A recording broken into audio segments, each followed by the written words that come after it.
Hello and good morning. So communication is the backbone of the whole healthcare sector.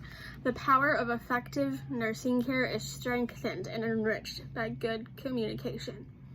I've been working in a nursing home setting since September of 2020, and during that time I've done a lot of MDS and UDA paperwork, especially on new admins that we get in current residents. I've also seen a lot of new admissions since then. So in a nutshell, care plans are done to ensure that the period leading up to a patient's life is in accordance with that patient and those families' wishes. Care plans include everything from religious status, veteran status, activity preference, etc.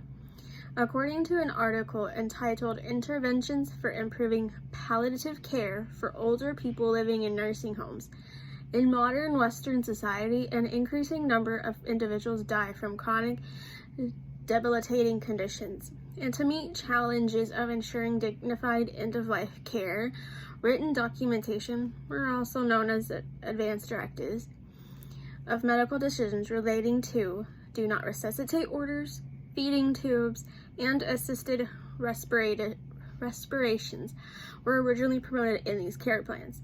So basically, if somebody has to be on oxygen, if they have to have a low bed, if they have to have bars on those beds, if they have to have an air mattress, things like that, it all has to be care planned. Otherwise, the facility itself will get in trouble.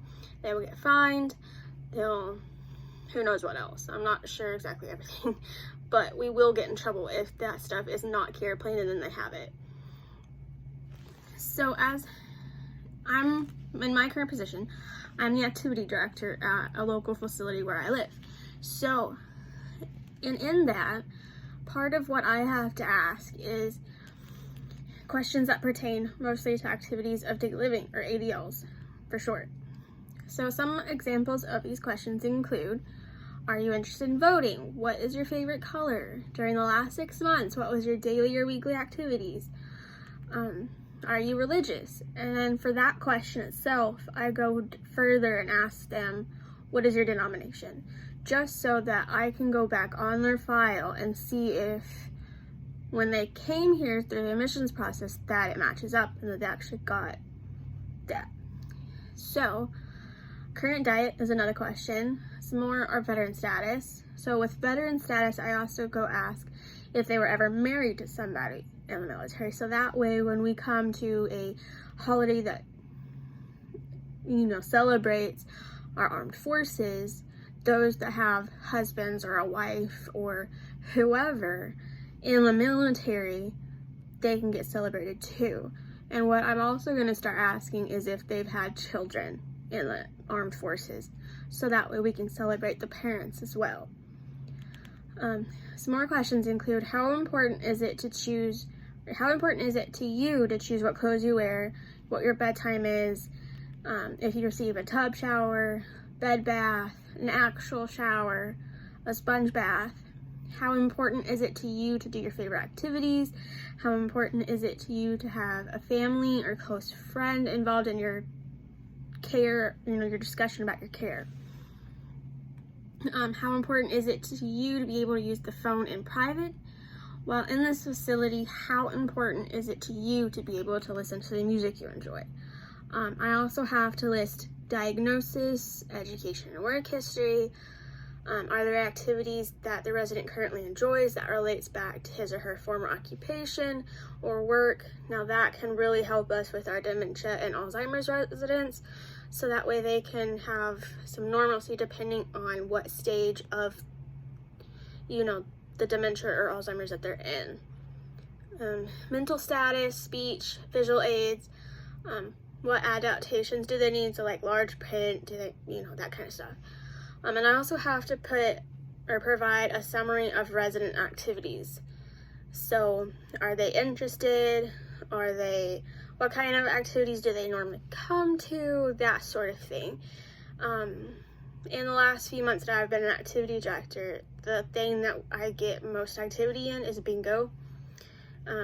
But with us being in isolation and having COVID in our building, I started doing hallway bingo, but then I kind of stopped because a lot of them just can't come out. And I kind of got, some of the CNAs got kind of snippy with how I did it, so I just, like, you know what, I'll just stop, do more one-to-one resident self-directed activities. So all these questions that I just listed may be bland or may seem unimportant. However, when we're talking about ADL, it can mean the world, like I said, especially for those Alzheimer's and dementia patients, because that kind of gives them that normalcy and kind of, that kind of thing. Now, the relationship between nurse staffing and the quality of care in nursing homes continue to receive major attention, even so more in today's society with COVID and everything. So Joshua Weiner stated in an article written in April 2003 that concerns about poor quality of care and effective regulation of nursing facilities dates back to at least the 1970s, if not earlier. Since September of 2020, I've had a lot of time to observe the communication that goes on between our DON, which is the Director of Nursing, our ADON, which is the Assistant Director of Nursing, RNs, our LPNs, our treatment nurses, our CNAs, our Social Service Director, our Business Office Manager, HR, our Administrator, even housekeeping and laundry where I work. So, and to say that it's lacking is really an understatement of the century. A lot of the communication deficiencies here have a lot more to do with them not wanting to take the time to sit down and have a conversation. A lot of times they don't have the time to sit down. Like, they're constantly answering call lights, passing out meds. Like, they don't literally have the time to stand there or even sit there and talk. Now, sometimes you'll catch a CNA just sitting on her phone. Then they have time. But a lot of times it's a go, go, go kind of situation. So communication-based interventions in nursing homes have the potential to improve behaviors amongst our residents. This can include disruptive vocalization, low-rate social engagement. A lot of the communication-based interventions that can be thought of are that staff can be taught therapeutic strategies for approaching residents and even responding to both adaptive and maladaptive behaviors. So, according to an article entitled Nurse Staffing Impact on Quality of Care in Nursing Homes, a systematic review of longitudinal studies states that there is no consistent evidence that was found for a positive relationship between staffing and quality of care. A lot of concerns regarding our quality of care that I've witnessed in the last few months is due to short staffing. With COVID, people are getting tired.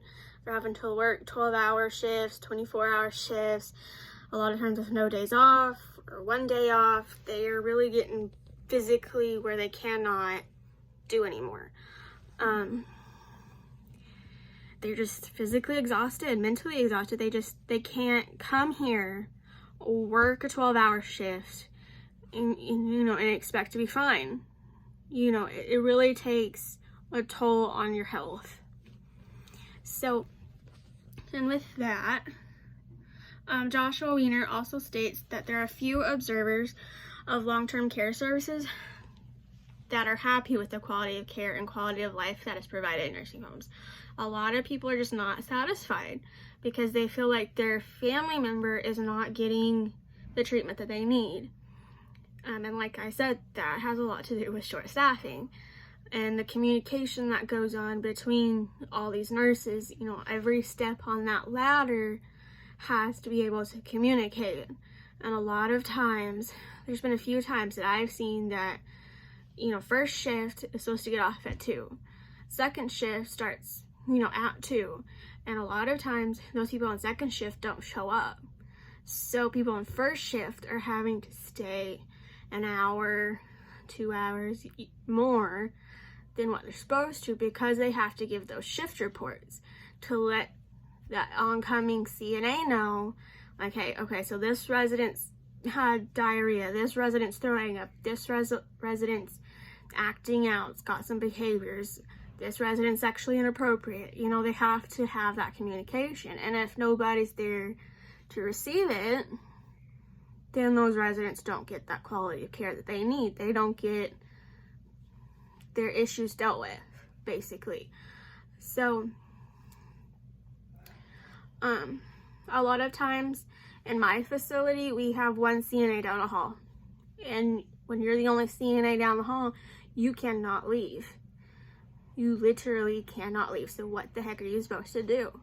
And a lot of times we only have one nurse for 2 halls, which is not uncommon at my facility. Then usually the nurse, whoever is assigned to 100, is usually the nurse that passes meds on 400 as well. And our 400 is our dementia unit, which we don't have. I mean, we have a handful down there, but we don't have very many.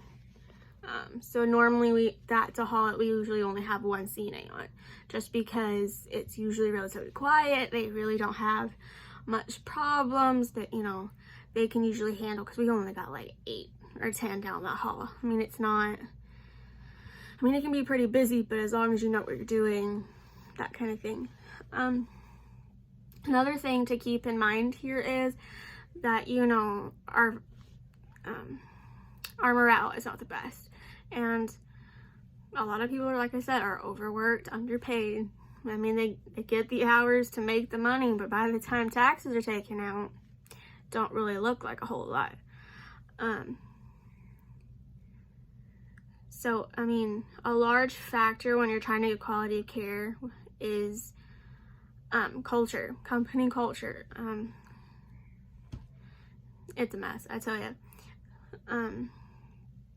It truly amazes me sometimes within my facility in general that it's not been shut down due to short staffing, and that our residents haven't been forced to go somewhere else, either out of state or, you know, somewhere else within our state or within our area, because we've got like 3 or 4 different nursing homes.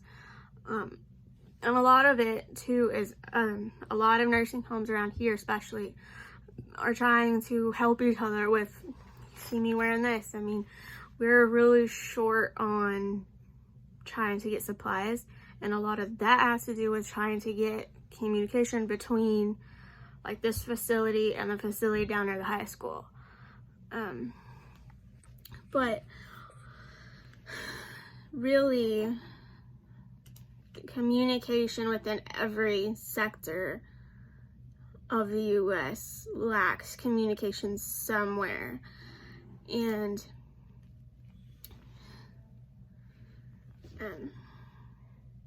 I just lost my train of thought. But anyway, like I said, our communication and within our quality of care, they are tied. If you don't have good basic communication, you cannot provide the quality of care that the residents need. And if you cannot meet the quality of care that those residents need, you know, for those needs that the residents have, what are you doing? And